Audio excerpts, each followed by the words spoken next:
నిన్న జరిగినటువంటి సంఘటన మున్సిపల్ అధికారులు ఆ కొబ్బరి తోటలో ఆ బిల్డింగు పడగొట్టడం జరిగింది. దానికి పేర్నాని గారు సౌత్ తల్లి ప్రేమ చూపిస్తూ చాలా ఎక్కువ మాటలు మాట్లాడారు. ఆయన హయాంలో ఆయన ఏం చేశాడనేది ఒకసారి మనం కూడా ఆలోచించాలి.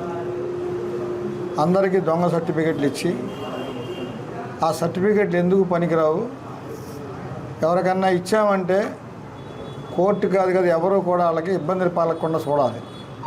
అలాంటి ఏమీ చూడకుండా అక్కడ కొమ్మరగూడెంలో కానీ బైపాస్ రోడ్లో కానీ ఎక్కడ చూసినా సరే ఊరికే కాగితాలు రాజేసి కనీసం తహసీల్దార్ సంతకం కూడా లేకుండా ఇష్టానుసారంగా కూడా ఆ రోజున అందరికి పట్టాలు ఇవ్వడం జరిగింది.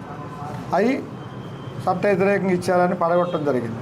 దానికి ఇవాళ ఎన్నో రూల్స్ మాట్లాడుతున్నారు. ఈయన మీ హయాంలో ఇచ్చినవి కాదా అని అడుగుతున్నాను. అక్కడ మీ హయాంలో మీ నాయకులు అవి కోర్టులో ఉన్నాయని తెలుసు, వివాదాలుగా ఉన్నాయని తెలుసు, వాటికి పట్టాలు పుట్టించి కాగితాలు పుట్టించి ఫ్లాట్లు వేసి ఫ్లాట్లు అమ్మింది ఎవరు? మీ నాయకులు కాదా?